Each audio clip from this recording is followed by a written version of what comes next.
حضرت داؤد علیہ السلام کے زمانے میں ایک شریف النفس اور کمزور آدمی تھا۔ اللہ تعالیٰ کے حضور یہ دعا کرتا رہتا تھا کہ مجھ غریب بے سہارا کو غیب سے روزی عطا فرما اور مجھے محنت و مشقت کے عذاب میں نہ ڈال۔ مریل گدھے پر گھوڑوں اور اونٹوں کا بوجھ نہیں لادا جا سکتا۔ پاؤں والا تو چل کر روزی پیدا کر سکتا ہے، اور جس کے پاؤں نہ ہوں ان کو تیرا ہی آسرا ہے۔ اے اللہ، سب کے سننے والے، تجھ سے مانگ سکتا ہوں لیکن مشقت کرنے کی طاقت نہیں رکھتا۔ بس یہی ورد و وظائف اس کے دن رات کی مصروفیت تھی۔ اس کا یہ عمل ہر عام و خاص میں مشہور ہو چکا تھا۔ لوگ طرح طرح کی باتیں کرتے۔ خدا نے ہر شخص کی روزی محنت و مشقت کے راستے اتار دی ہے، لیکن اسے دیکھو، ہاتھ پیر ہلائے بغیر خدا سے اپنا رزق طلب کرتا ہے۔ پیغمبر خدا کو دیکھو، جنہیں اللہ تعالیٰ نے معجزے بھی عطا کیے ہیں کہ جنوں انس، جن، چرند، پرند تو ایک طرف پہاڑ بھی متاثر ہوتے ہیں۔ باوجود اتنی شان کے وہ بھی بغیر مشقت کے روزی حاصل نہیں کرتے۔ مگر اسے دیکھو، یہ ناکارہ انسان یہ چاہتا ہے کہ اسے بیٹھے بٹھائے خزانہ مل جائے اور کوئی کسب نہ کرنا پڑے۔ لوگ سو سو باتیں کرتے، وہ کسی کی پرواہ نہ کرتا، برابر اپنی آہذاری میں لگا رہتا۔ اس کی دعا کا چرچا سارے شہر میں عام ہو گیا۔ جو تلاش کرے آخر اس کو مل جاتا ہے۔ خدا سب کی دعائیں سنتا اور مرادیں پوری کرتا ہے۔ اس شخص نے دعاؤں اور رونے دھونے کی حد کر دی تو رحمت حق جوش میں آ گئی، اس کی مراد بھر آئی۔ زور سے دروازہ کھلا اور ایک گائے اس کے گھر میں گھس گئی۔ اس نے فوراً گائے کو پکڑ کر ٹانگیں باندھ کر حلق پر چھری پھیر کر ذبح کر دیا، پھر قصاب کو بلوایا کہ اس کو کاٹ کر بوٹیاں بنا دے۔ گائے کا مالک گلی کوچوں کی خاک چھانتا ہوا، گائے تلاش کرتا ہوا ادھر آ نکلا۔ دیکھا کہ گائے ذبح ہو چکی ہے اور قصائی اس کی بوٹیاں کرنے میں بھی مصروف ہے۔ اس نے رونا دھونا اور چلانا شروع کر دیا، ارے ظالم، یہ کیا غضب کیا، یہ گائے تو میری تھی، تجھے بھلا کیا حق تھا کہ اسے پکڑ کر ذبح کرے؟ دعا مانگنے والے نے جواب دیا، سنو برادر، زیادہ چیخنے چلانے کی ضرورت نہیں۔ میں برسوں سے اس دعا میں مصروف ہوں کہ اے اللہ تعالیٰ، میرا رزق میرے پاس پہنچا دے۔ اس نے دعا قبول کی، میں نے اسے خدا داد سمجھ کر ذبح کر ڈالا۔ یہ جواب سن کر گائے کے مالک کی غیظ و غضب کی انتہا نہ رہی۔ اس نے پہلے درویش کی ٹکائی کی، پھر اسے گریبان سے پکڑ کر حضرت داؤد علیہ السلام کی عدالت میں لے گیا۔ ابے احمد، اگر محض دعا مانگ کر دوسروں کا مال ہضم کرنے کی اجازت ہو جاتی تو پھر کوئی کچھ نہ کرتا۔ صرف دعا کے بل بوتے پر لوگ ساری دولت کے مالک اور حقدار بن جاتے۔ لوگوں نے گائے کے مالک کی باتیں سنی تو اس کو حق پر قرار دیا۔ درویش نے اس بے بسی کی حالت میں آسمان کی طرف منہ اٹھا کر کہا، اے خدا، اے رحمان و رحیم، تو اچھی طرح جانتا ہے کہ میں نے اس آرزو کی تکمیل کے لیے سینکڑوں روز و شب آہ وزاری کرنے اور دعا مانگنے میں صرف کیے۔ جو خواب دیکھا تھا اس نے مجھے تیری بندگی میں مست کر دیا۔ میری مثال اس مست اونٹ کی سی ہے جو سستی اور تھکان محسوس کیے بغیر منہ سے جھاگ نکالے بوجھ اٹھائے چلا جاتا ہے کہ اپنی اونٹنی سے ملاپ کرے۔ میں نے جب اپنی مراد پائی تو مجھے یہ تیرا بندہ نافرمان سمجھ کر شیطان کی طرح کوس رہا ہے۔ اللہ تعالیٰ، میں تو ہمیشہ تیرے ہی آگے دست سوال رہا ہوں، تو میری پردہ پوشی کر لے اور مجھے ذلیل ہونے سے بچا لے۔ گائے والے نے جھنجھلا کر کہا، ابے ادھر آسمان کی طرف کیا دیکھ رہا ہے؟ ادھر میری طرف دیکھ اور حقیقت کا سامنا کر۔ کیا تو سمجھتا ہے کہ خدا اور اس کے بندوں کو اس فریب میں مبتلا کر کے صاف نکل جائے گا؟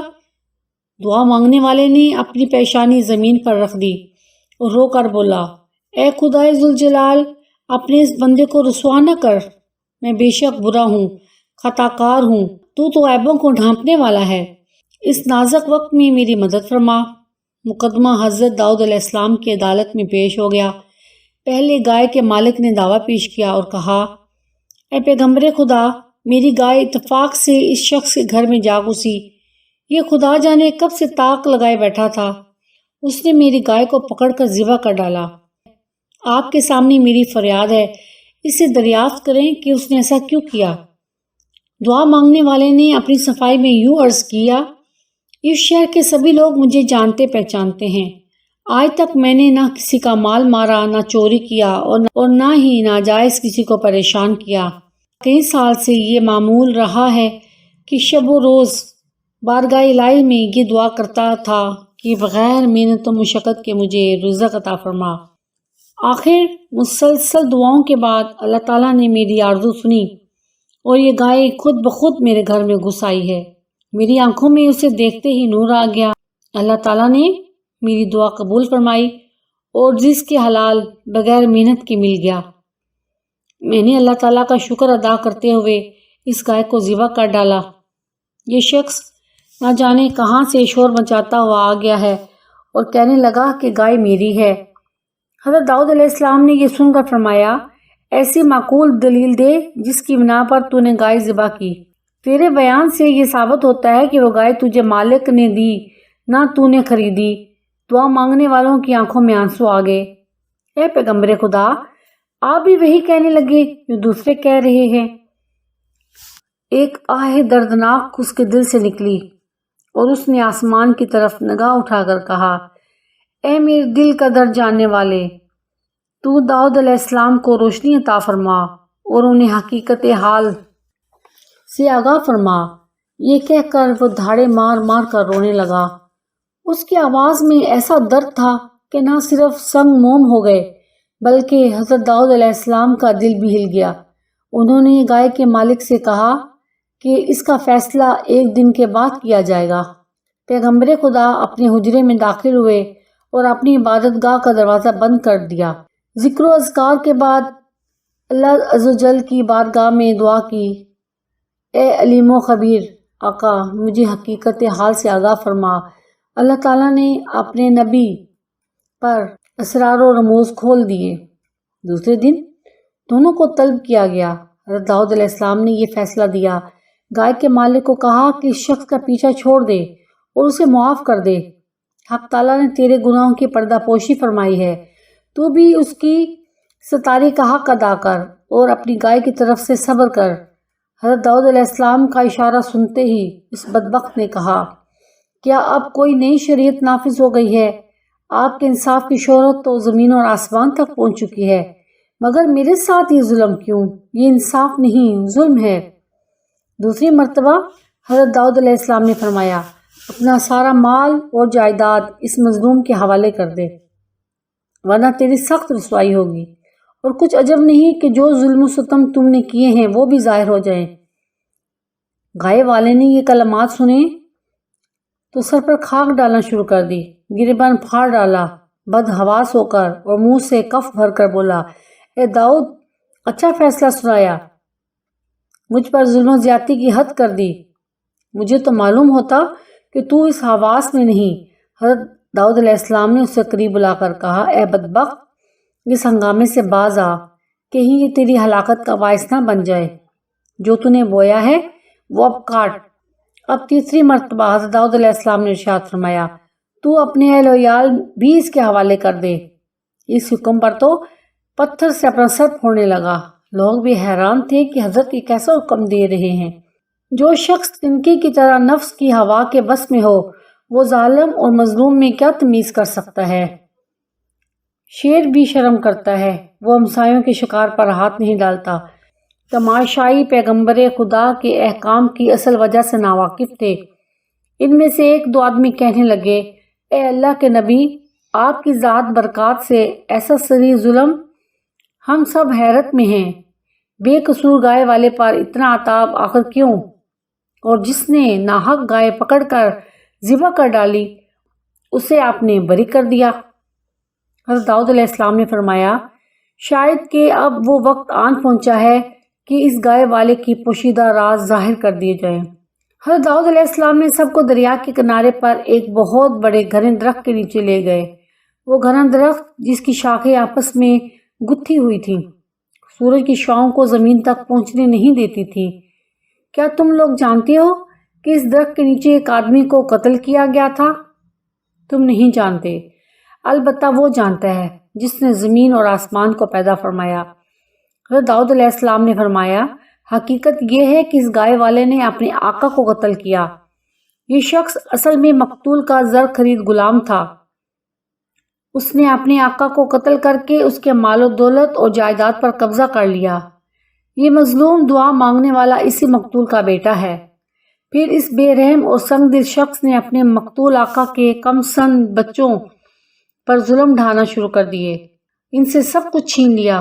یہاں نمک حرامی پر اتر آیا کہ اس کے آقا کے بچے دانے دانے کے محتاج ہو گئے۔ اس مردود نے اپنے گناہوں کا پردہ خود ہی فاش کیا۔ ظلم ہمیشہ روح کی گہرائیوں میں دبکا رہتا ہے، لیکن ظالم اسے خود لوگوں پر کھول رہا ہے۔ اے سگے دنیا، تو نے شرع کے مطابق اس مقدمے کا فیصلہ مانگا تھا، شریعت نے اپنا فیصلہ سنا دیا، اب اس کی تعمیل کرنا تیرا فرض بنتا ہے۔ تو نے اپنی صفاقی اور مکاری سے ایسا مظاہرہ کیا کہ خدا کی پناہ، تو نے آقا کو اس طرح چھری سے ذبح کیا جس طرح اس دوا مانگنے والے نے تیری گائے کو ذبح کیا تھا۔ وہ خون آلود چھری راز فاش ہونے کے ڈر سے گڑھا کھود کر تو نے دفن کر دی تھی۔ اس کا ثبوت یہ ہے کہ اس چھری پر اس کا نام کندہ ہے۔ حضرت داؤد علیہ السلام کی حکم پر زمین کھودی گئی، گڑھے کے اندر سے ایک شخص کی کھوپڑی اور لمبی سی چھری برآمد ہوئی۔ اب گائے والا خوف سے تھر تھر کانپنے لگا، تماشائیوں پر سختے کا عالم تھا۔ ننگے سر ہو کر سامنے آئے اور عرض کرنے لگے، اے خدا کے سچے پیغمبر، ہم فطری نابینا ثابت ہوئے یا ہم نے آپ کی زبان مبارک پر اعتبار نہ کیا، آپ ہماری گستاخی معاف فرما دیں۔ حضرت داؤد علیہ السلام نے سب کو معاف کر دیا، پھر گائے والے کے بارے میں حکم دیا، چونکہ اس شخص کے ظلم کا پردہ کھل چکا تھا اور یہ قاتل ہے، اس لیے شریعت کا فیصلہ یہ ہے کہ اس سے قصاص لیا جائے۔ چنانچہ اسی چھری کے ساتھ اس کی گردن اڑا دی گئی۔ درس حیات: ایک ظالم کی ہلاکت سے ایک جہان کا چھٹکارا ہوا اور ہر شخص کا حق تعالیٰ پر ایمان اثر نو تازہ ہوا۔ عزیزم، اس حکایت سے سبق حاصل کر تو بھی اپنے نفس کو موت کے گھاٹ اتار دے۔ گائے والا کون ہے؟ تیرا نفس، کہ جس نے اپنے آپ کو ظلم، دھوکے اور فریب سے بڑا آدمی بنا لیا۔ بے محنت و مشقت کے روزی کیسے ملتی ہے؟ خواہشات نفس کو مار دینے سے اصل وارث عقل سلیم ہے، جو بے آسرا اور غریب رہ گئی، اور خود غرضی بے رحم نفس جس کی حیثیت غلام کی سی اور مالک بن بیٹھا۔ آپ کو میری کہانی کیسی لگی؟ اگر آپ کو پسند آئے تو اس کو شیئر کیجیے اور بیل آئکن پر کلک کیجیے۔ شکریہ۔